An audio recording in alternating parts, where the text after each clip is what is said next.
Well, I'll tell you what, we have gotten our s1F.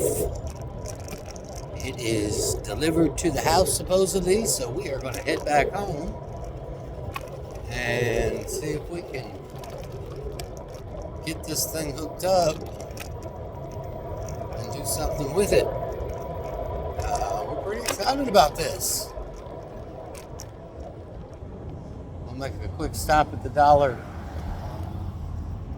General so we can have a few supplies.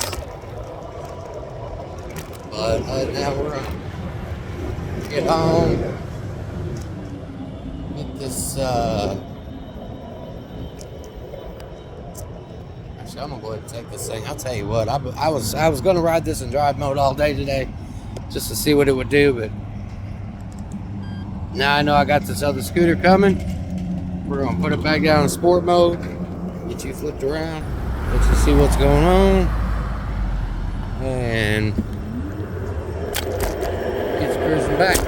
Now, like I said, right now I'm on the Inmotion climber.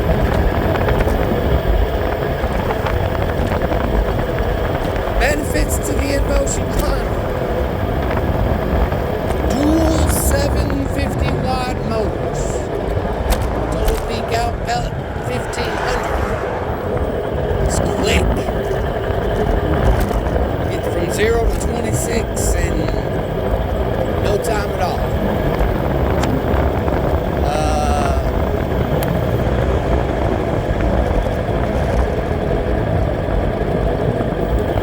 Goes a pretty good range. Company says it'll go 35.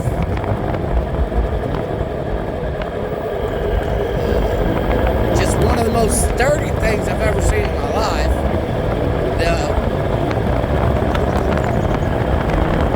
Let's get to this wind here. I don't even know if you can really hear me because of the microphone aspect I got set up right now, but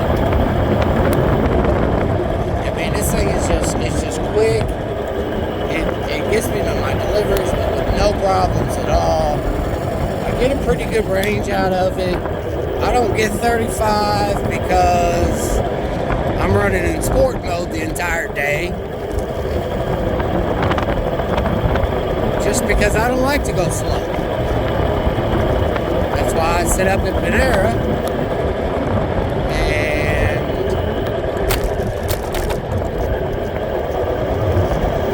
Plug into their wall and sit there and drink coffee and wait on my next DoorDash delivery. This s1F coming in. I'm going to try a different strategy with. Only real fallbacks to the Inmotion climber.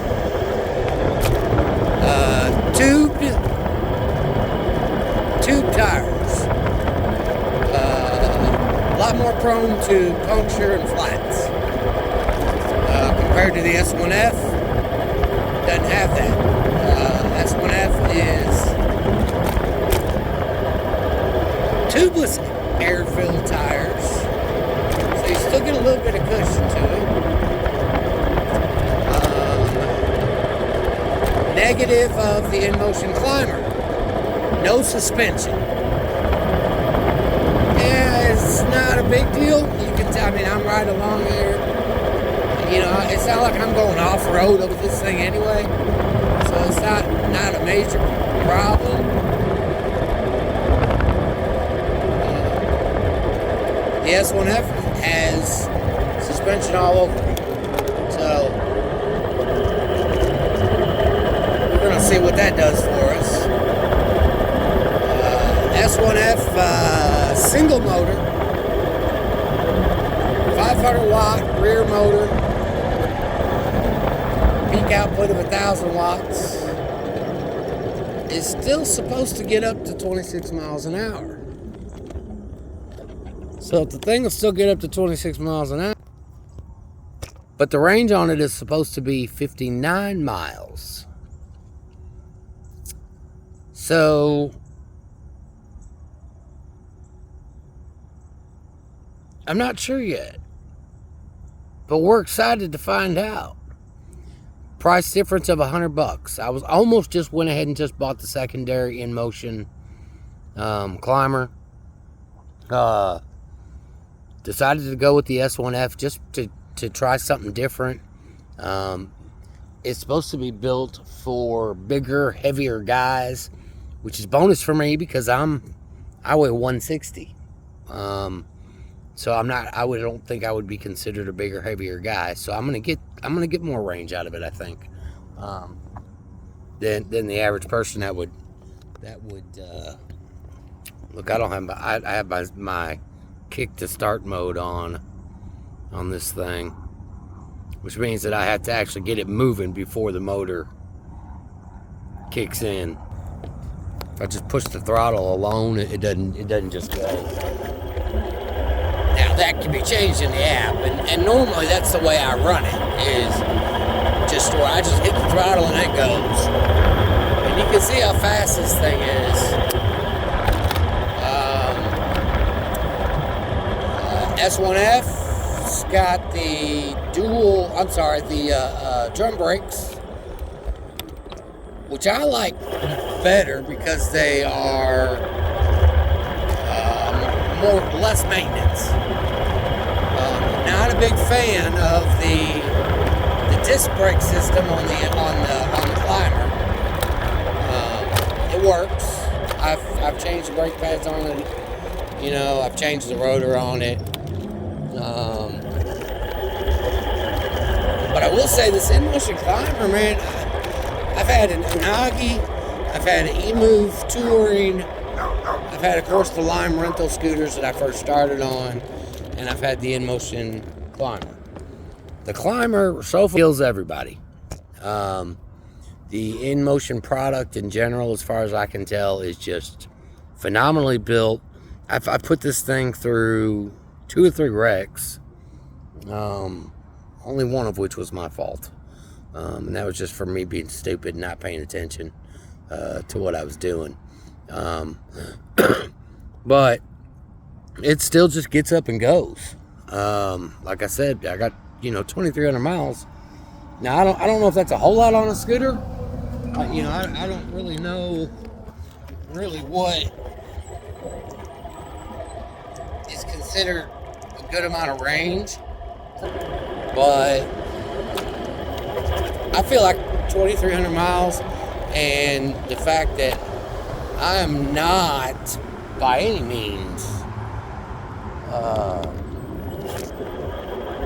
one that does basic maintenance and really takes care of the product.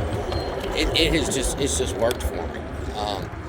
I've changed the tire, I've changed the brake pads, I've changed the rotor. But that's it for 2,300 miles and the damage that I put it through. And it just goes. But we got our s1F coming. We're excited about it. We're really excited. See, like that right there. Excited about the suspension. I'm going to put you on pause here for just a minute while I run in this my Dollar General. Pick a few things up. Alright, so we got out of our Family Dollar. We're going to pick up a few supplies. Now we're going to run home and we're going to play with our new scooter. We're going to get it rolling. And we're going to get some DoorDash done today with it. I really need to get a better microphone set up for this thing. I do apologize for that. I'm hoping within a week I should have the availability to go ahead and purchase it.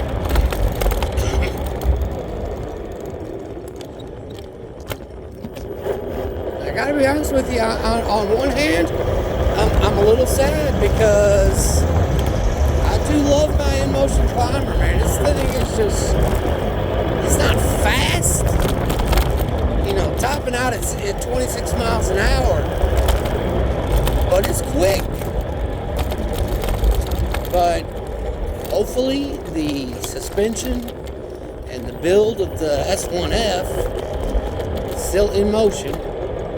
Customer service for Inmotion sucks, but their quality of product has been phenomenal. So we're just gonna hope that we made the right choice, and our s1F is gonna be our new main scooter, and we're gonna have our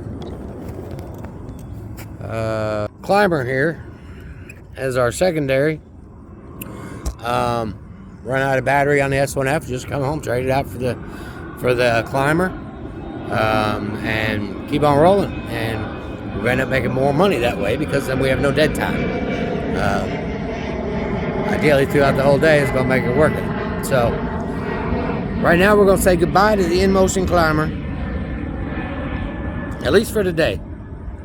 And I'm gonna get back to you a little bit later this afternoon with a video of, we're gonna do the unboxing of the s1F, put it all together, show you what's going on with it, play with it a little bit. We'll get back to you then. Folks, I'm Banger T. Always ride safe. Always ride the lightning. Y'all have a great afternoon. We'll see you here in a little bit.